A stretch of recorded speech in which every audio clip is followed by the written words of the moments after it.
welcome back to my YouTube channel. This is Mercy Paul. So last time I did a video on the emotional trauma of being entangled in a relationship with a narcissist, and today I just want to dig a little deeper into the narcissism and narcissistic personality disorder. So he's a narcissist. These are individuals with inflated kind of self-esteem. They think highly of themselves, they think they are better, and they think they are special, and they have this idealized kind of grandiose image of themselves. And we say grandiose because they tend to feel like they are special and can only be understood by people who are special like them.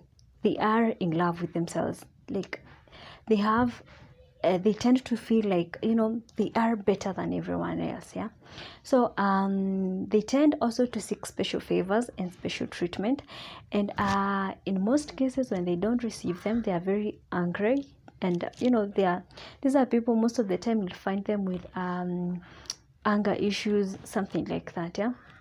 And they also tend to lie about their achievements and their talent because they always want to be admired. So these are people who sometimes they exaggerate achievements and they want more than they have earned or they have achieved, and they want to be envied by everyone else. Reason they don't do too well in relationships because they don't get into relationships for genuine reasons.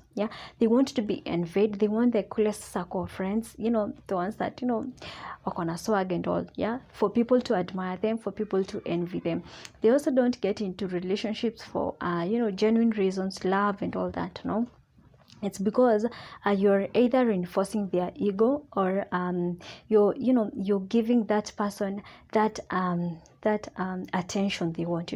When they are with you, they can get that attention. So sometimes for men, you see, they want the most beautiful lady, curves and all that, because they want, when they are with you, people to admire them, people to envy them, like people to recognize them.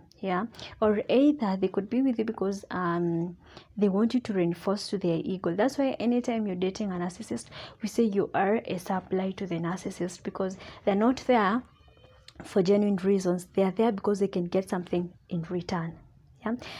So narcissists, at first, they are very charming. These are people who know how to lure people easily, by the way. They're very charming at first, and their first impression is always on point. So anytime you meet a narcissist, it's not even easy to recognize them with the first time. It takes time to learn a narcissist and to know this is a narcissist. But you have to have known a little bit about narcissism, the traits, the behavior, and how they act for you to identify a narcissist. So narcissism and narcissistic personality disorder, they're two different things. Narcissism has the traits that I have listed there, but if these traits are at their highest, easily recognizable, you can just spot this is a narcissist. Now that one graduates to narcissistic personality disorder because the traits and the behaviors and the character are at the peak. Now that person graduates to narcissistic personality disorder. So not all narcissism have narcissistic personality disorder. And there are two major types of narcissists, or two types of narcissist. There is the vulnerable kind of narcissist and the grandiose narcissist. You see, for vulnerable narcissists, these are individuals when they were growing up, they didn't have so much love, they didn't get so much attention, they didn't have loving parents, or they didn't have it easy in their childhood. So now when they're growing up, they want what they did not get. So they tend to hide under the narcissism traits and behavior in order for them to guard themselves, for them not to feel what they felt when they were young. So this is like a defense mechanism. So for them, narcissism is a defense mechanism, and they don't do well with criticism because anytime you criticize them, they're very, very vulnerable, and this is just a mechanism. So they are affected by criticism. Though you can't really tell, but that's something that really hits them hard because they don't have enough esteem. They have inflated kind of self-esteem. They don't have the healthy kind of self-esteem. And the grandiose narcissist, these are people, now it's the opposite. These are people who were praised, for little things. They were praised, they were given gifts. These are people who received so much favor and so much special treatments when they were growing up. For instance, you're giving sweets to children and all that. The moment you give two to each and three to that to one of the kids, that kid tends to feel like, oh, I think I'm special than everyone else here, you know. That's it. Yeah, when they were growing up, maybe they were in a group of B5 and they did something, and maybe that one kid was not punished but everyone else was punished. So this kid tends to feel like, I think I'm special. So when they grow up with that feeling of special, you know, seeking admiration, seeking favors and special treatment, they think that it's their right to receive them because this is all they have known in their lives. Yeah.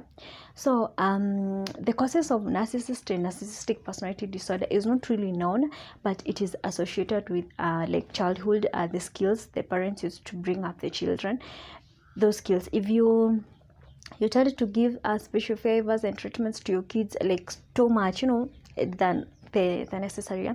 This kid would grow up, you know, expecting the society or expecting life should be fair, or you know, life should treat him in a special kind of way. Yeah. It's also associated with environment, like where that kid has grown up, you know. If they grow up in a place where life, they're not exposed to the both sides of life, whereby they only see one side of life, like now they see the difficulties of life, to the trauma, you know, and all that. Then when they grow up, they tend to be the vulnerable kind of narcissist. And if this kid only knows like life is supposed to be good, and you see, the environment can shape this child. Yeah. And there are also some, we say they are not known, some causes are not known. But with narcissists, there's something very interesting. You cannot change a narcissist, because with the kind of ego they have, it does not even allow them to come into terms with whom they are, to come into terms with the fact that they have narcissistic personality disorder or they have narcissism traits. They just don't. And most of the times it affects the people around them. And there are some who, you know, looking for the solutions of the people around them, they come to realize that they could be the one, but because they don't want to admit, they sometimes tend to like look for something to get addicted to, like drugs and all that. So anytime you see a narcissist seeking for medical help or something, or you know, therapy or anything, it's because there's something else that has, you know, made them, pushed them to go and seek for the help. But otherwise they do not seek for help. And you know, you cannot change a narcissist, and every time you are entangled in either a romantic relationship or, you know, just a friendship relationship with a narcissist, it's wise to walk away from them. Whenever a narcissist comes into your life, it's never the same ever again. They just leave some scars, some wounds, so much pain. Anything they are involved in, it's because they can get something out of it. So narcissists don't seek for treatment, and it's wise to just walk away from them, because these are people, because of their ego, it does not even allow them to accept or to come into terms that they are narcissist, and they can be causing other people harm and all that. They can never change. But if they are willing, like the vulnerable kind of narcissist, there's room for change. That is if they are willing. Yeah. Because they can try to come into terms with the fact that there's no one who is perfect. They come into terms with imperfection. They come into terms with themselves, whom they are, you know. They bring their authentic self to the table and all. And they also stop envying and admiring people, and to get themselves according to their own potential. Because the moment they do that, their whole idea of, you know, being praised, being admired, it's not there anymore. Anytime you are entangled, just run. I mean, run. What else would you be waiting for?